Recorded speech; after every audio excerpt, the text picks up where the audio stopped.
ಎಲ್ಲೋ ಒಂದು ಕಡೆ ನಮ್ಮ ಪದ್ಮಶಾಲಿ ಜನಾಂಗನ ಮೇಲಕ್ಕೆ ಕೊಂಡೊಯ್ತಾ ಇದೆ. ಸೊ ಅವರ ಆ ಒಂದು ಇದಕ್ಕೆ ನಮ್ಮ ಒಂದು ಕಡೆಯಿಂದ ಭರತ್ ಸಿಲ್ಕ್ಸ್ ಆ್ಯಂಡ್ ಸ್ಯಾರೀಸ್ ವತಿಯಿಂದ ಒಂದು ಕೃತಜ್ಞತೆ, ಒಂದು ಧನ್ಯವಾದಗಳನ್ನು ಹೇಳೋಕ್ಕೆ ಇಷ್ಟಪಡ್ತೀನಿ. Thank you. ನಾನು ಇದು ಮಹಿಳಾ ಒಂದು ಕಾರ್ಯಕ್ರಮ ಆಗಿರೋದ್ರಿಂದ ಪ್ರತಿಯೊಬ್ಬರಿಗೂ ಲೇಡೀಸ್ಗೆ ಸ್ಯಾರೀಸು ತುಂಬ ಅಚ್ಚುಮೆಚ್ಚು. ಅದರಿಂದ ನಾನು ಯಾವುದೇ ಒಂದು ಕಾರ್ಯಕ್ರಮಗಳಾಗಲಿ ನಾನು ಸ್ಯಾರೀಸ್ನ ಸ್ಪಾನ್ಸರ್ ಮಾಡ್ತಾ ಇರ್ತೀನಿ ನಮ್ಮ ಒಂದು ಸಿಲ್ಕ್ಸ್ ವತಿಯಿಂದ. ಅದು ಒಂದು ಜನಗಳಿಗೆ ಅದು ಉತ್ಪ್ರೇಕ್ಷೆ ಆಗುತ್ತೆ. ಅದರಿಂದ ಜನಗಳು ಬರ್ತಾರೆ, ಅಟ್ರಾಕ್ಟ್ ಆಗ್ತಾರೆ. ಸೊ ಸಮಾಜಕ್ಕೂ ಒಂದು ಒಳ್ಳೆಯದಾಗುತ್ತೆ ಅನ್ನೋದು ನನ್ನ ಒಳ್ಳೆಯದಾಗಲಿ ಅಂತ ಬಯಸ್ತೀನಿ. Thank you. ದಿನಾಚರಣೆಯ ಶುಭಾಶಯಗಳು. International Women's Day to everybody. So I'm very proud. She is my mom's sister and my aunt. And it feels really great to see her on the stage and all the achievements that she's done till today. It's truly inspiring, and we're all just following her inspiration and path. Wishing her even more good future and better exposure. Thank you. ಮಹಿಳಾ ಸಮಾಜದ ವತಿಯಿಂದ ಇವತ್ತು ಮಹಿಳೆಯರದ women's day ಆಚರಿಸ್ತಾ ಇದ್ದಾರೆ. So ಅವ್ರಿಗೆಲ್ಲರೂ ಶುಭ ಆಗಲಿ sir. ನಮಸ್ಕಾರಗಳು. ಇವತ್ತು April 1 ಎಲ್ಲರೂ ಫುಲ್ ಡೇ ಅಂತಾರೆ, ಖಂಡಿತ ಅಲ್ಲ. ಇದು ಪೂಲ್ ಆಫ್ ನಮ್ಮ ಪದ್ಮಶಾಲಿ ಸಮಾಜದ ಈ ಥರ ಅತ್ಯಂತ ಚಟುವಟಿಕೆ ಉಳ್ಳ ಒಂದು ಮಹಿಳಾ ಸಮಾಜದ ಸಂಭ್ರಮದ ದಿನಾಚರಣೆ ಅಂತ ನಾನು ತುಂಬ ಖುಷಿಯಾಗಿ ಹೇಳ್ತಿದ್ದೀನಿ. ಇವತ್ತು ಇನ್ನೊಂದು ನಮಗೆ ಖುಷಿ ಸಂಗತಿ ಅಂದರೆ ಪದ್ಮಶ್ರೀ ಪುರಸ್ಕೃತರಾದ ಶ್ರೀಮತಿ ಮಾತೃ ಸ್ವರೂಪಿಣಿ ಸುಶೀಲಮ್ಮ ಅವರ ಜೊತೆ ನಾವು ಅತಿಥಿ ಚೇರನ್ನು ನಾವು ಶೇರ್ ಮಾಡಿದ್ದು ನನಗೆ ಇವತ್ತು ಸುಕೃತವೇ ಸರಿ. ಇವತ್ತು ನಮ್ಮ ನೇಕಾರರಾಗಿ ನನಗೆ ಹೆಮ್ಮೆ ಇದೆ. ನಮ್ಮ ಜೊತೆಗೆ ನಮ್ಮ ಕರ್ನಾಟಕ ಪದ್ಮಶಾಲಿ ಸಂಘದ ಅಧ್ಯಕ್ಷರು ಆದ ಬಲಭದ್ರಿ ಜಗದೀಶ್ ಅಣ್ಣ ಅವರಿದ್ದಾರೆ.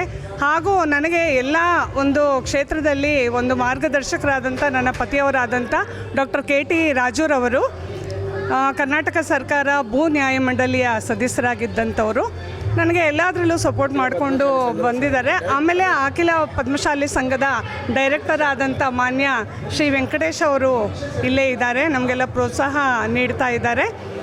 ಇವತ್ತು ಏನಪ್ಪ ಈ ನೇಕಾರರ ಬಟ್ಟೆ ಏನಪ್ಪ ಅಂದರೆ it is A protein layer. ನಾವು ಬೇರೆದು ಹಾಕ್ಕೊಂಡ್ರೆ ಪೆಟ್ರೋಲಿಯಂ ಪ್ರಾಡಕ್ಟ್ಸ್ ಅದು ಉಸಿರಾಡೋದಕ್ಕೆ ಅಸಾಧ್ಯ. ಸೊ ಈ ಆರೋಗ್ಯಕರ ಬಟ್ಟೆಯನ್ನು ಹಾಗೂ ಸೌಮ್ಯವಾದ ವಾತಾವರಣವನ್ನು ಕಲ್ಪಿಸುವ ಈ ನೇಕಾರ ಕುಲಕ್ಕೆ ನಾನು ಸೇರಿದವಳು ಅಂದರೆ ನನಗೆ ನಿಜವಾಗ್ಲೂ ಹೆಮ್ಮೆನೇ ಆಗತ್ತೆ. ಇದು ನಮ್ಮ ದೇಶದ ಚಕ್ರದಲ್ಲಿರ್ತಕ್ಕಂಥ ಹತ್ತಿಯ ಬಟ್ಟೆಯೂ ಹೌದು. ಅಂದು ಸ್ವಾತಂತ್ರ್ಯ ಪೂರ್ವದಲ್ಲಿ ಧ್ವಜದಲ್ಲಿ ನಾವು ಈ ಸ್ವಾತಂತ್ರ್ಯ ಹೋರಾಟವನ್ನು ಚರಕವನ್ನು ಹಾಕ್ಕೊಂಡು ನಾವು ಹೋರಾಟ ಮಾಡಿದಂಥ ಕುಲಕ್ಕೆ ಸೇರಿದ್ದವರು. ಈಗ ಬರ್ತಾ ನಮ್ಮದು ಏನಂದರೆ ಇಲ್ಲೇನೋ ವಿಜೃಂಭಣೆಯಾಗಿ ಮಹಿಳಾ ದಿನಾಚರಣೆಯನ್ನು ಆಚರಿಸ್ತಾ ಇದ್ದಾರೆ. ಇದು ಏನಕ್ಕಪ್ಪ ಆಚರಿಸ್ತಾ ಇದ್ದಾರೆ? ಸುಮ್ಮನೆ ಹಾಗೆ ಆಚರಣೆ ಬರುತ್ತಾ? ಇದರ ಹಿಂದೆ ಹೆಣ್ಣು ಮಕ್ಕಳ ಹೋರಾಟ, ಕಷ್ಟ ನಷ್ಟಗಳು ಎಲ್ಲ ಅವರ ಜೊತೆಗಿದೆ. ಅವರು ಇಷ್ಟು ಕಷ್ಟಪಟ್ಟು ಹೋರಾಟಗಳನ್ನು ಮಾಡಿ ಜಯವನ್ನು ಗಳಿಸಿ ಆ ಜಯದ ಗೌರವವಾಗಿ ಇವಾಗ ಇಂಟರ್ನ್ಯಾಷನಲಿ ದಿನಾಚರಣೆಯು ಇದು ಬಂತು ವೇದಿಕೆಗೆ. ಹಾಗಾಗಿ ಇವತ್ತು ಏನಂದರೆ ನಾವು ಈ ಗ್ಯಾಲರಿ ಬಾಡಿಗೆ ತೊಗೊಂಡಿದ್ದೀವಿ ಕಲಾಗ್ರಾಮ. ನಮ್ಮ ಅಟೆನ್ಷನ್ ಏನಂದರೆ ಇವಾಗ ಎಲ್ಲ ಸಮಾಜಗಳು ಬಹಳ ಮುಂದೆ ಹೋಗಿದ್ದಾರೆ. ನಮ್ಮ ಸಮಾಜದಲ್ಲಿ ಇರೋದ್ರಲ್ಲಿ ಪಾಪ ಹೆಣ್ಣು ಮಕ್ಕಳು ಇವತ್ತು ಎಲ್ಲ ದೇವತೆಗಳನ್ನೇ ಆ ಕರಗ ಉತ್ಸವದಲ್ಲಿ ಶಕ್ತಿ ರೂಪಿಣಿಯನ್ನೇ ಇಲ್ಲಿ ತರಿಸಿದ್ರು. ಸೊ ಎಲ್ಲ ಇದೆ, ಎಲ್ಲ ಸಂಭ್ರಮದಿಂದ ಆಚರಣೆ ಇದೆ. ಆದರೆ ನಾವು ನೇಕಾರರು ಮೊದಲೇ ನಮ್ಮನ್ನು ಶಬ್ದ ಮಾಲಿನ್ಯ ಅಂತ ಹೊರಗಡೆ ಇಟ್ಟಿದ್ದಾರೆ. ಬೇಸಿಕ್ ಕಮ್ಯುನಿಟೀಸ್ಗೂ ನಾವು ಒದ್ಲಾಡೋ ಅಂಥ ಕುಲ ಇದು. ಸೊ ನಮಗೆ ಭಾಳ ಸರ್ಕಾರದ ಅನುದಾನಗಳು ಬೇಕಿದೆ.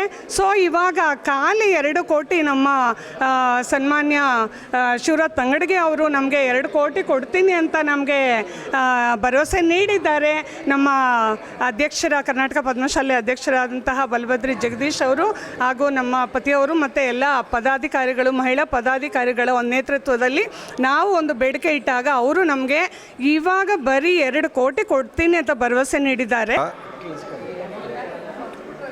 ಈ ದಿನ ವಿಶ್ವ ಮಹಿಳಾ ದಿನಾಚರಣೆಯ ಆಚರಣೆಯನ್ನು ಕರ್ನಾಟಕ ಪದ್ಮಶಾಲಿ ಸಮಾಜದ ಮಹಿಳಾ ಘಟಕವು ನಡೆಸ್ತಾ ಇದೆ.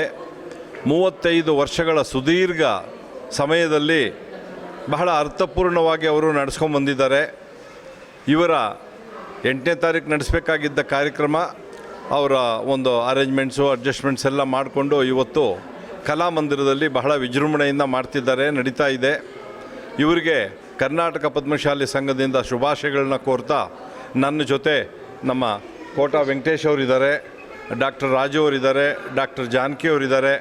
ನಾವೆಲ್ಲ ಕಲಾಮಂದಿರದಲ್ಲಿ ಸೇರಿ ಈ ವಿಜೃಂಭಣೆಯನ್ನು ನಾವು ಆನಂದಿಸ್ತಾ ಇದ್ದೀವಿ.